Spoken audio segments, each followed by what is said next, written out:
Not too many years after the Wright brothers lifted off from Kitty Hawk in 1903, the heavier-than-air flying machine was evaluated as a weapon of war.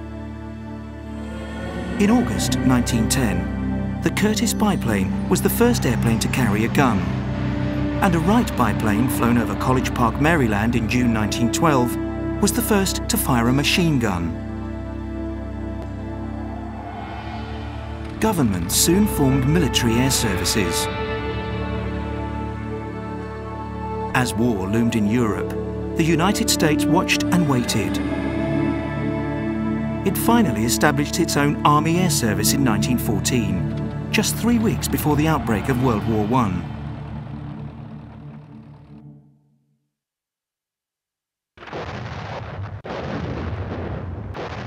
During the early stages of the fighting, airplanes were used for artillery spotting, light bombing and reconnaissance.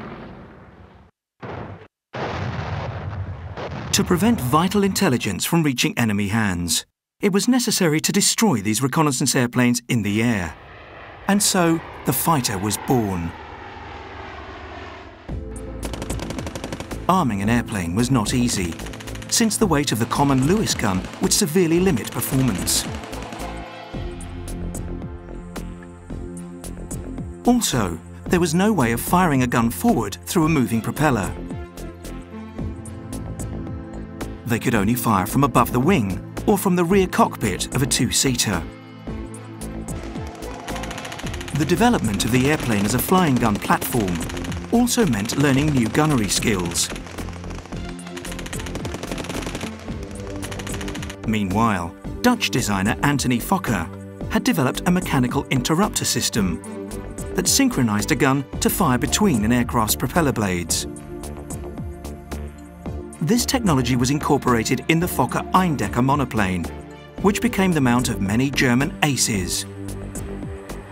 By the middle of 1916, the Germans ruled the skies over the Western Front in what became known as the Fokker Scourge. In 1917, German ace Manfred von Richthofen was given command of Jasta 11, equipped with Albatros D3 biplanes and Fokker DR1 triplanes. During this period, a third of British aircraft in the Somme were lost, 21 of them shot down by Richthofen himself.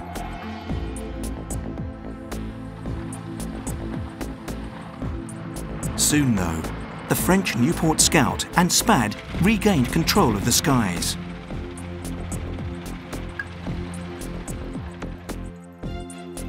More than 15,000 Spads were built, and the type was flown by the air forces of nearly every Allied power, including the Royal Flying Corps. The Nieuport was flown by the American volunteers in France. Captain Eddie Rickenbacker from Ohio was one of the commanders of the 94th Hat in the Ring Squadron, a crack unit of pilots.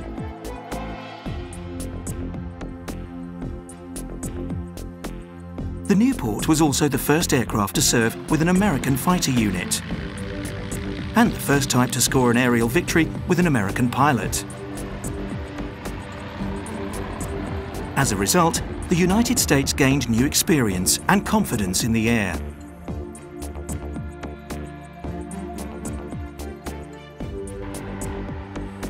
At the end of 1917, the deadly but unpredictable Sopwith Camel was introduced. The year also saw the arrival of the SE-5A, which proved to be one of the most successful fighter aircraft of the war. Germany's answer to this new breed of Allied fighters was the creation of flying circuses. Led by its most experienced pilots, including von Richthofen, known as the Red Baron, and equipped with Fokker DR1s and the excellent Albatros D5, they roamed the skies hunting their prey in packs. The Fokker D7, an excellent fighter powered by a 160 horsepower Mercedes engine, reached the front in 1918. However, during the first month of the Second Battle of the Somme, the Germans lost 182 single-seat fighters and many irreplaceable pilots, including von Richthofen.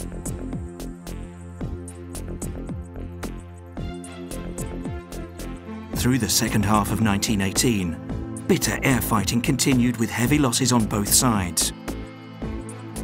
In the last week of the war, British fighters claimed 68 enemy aircraft destroyed, against the loss of 60 of their own.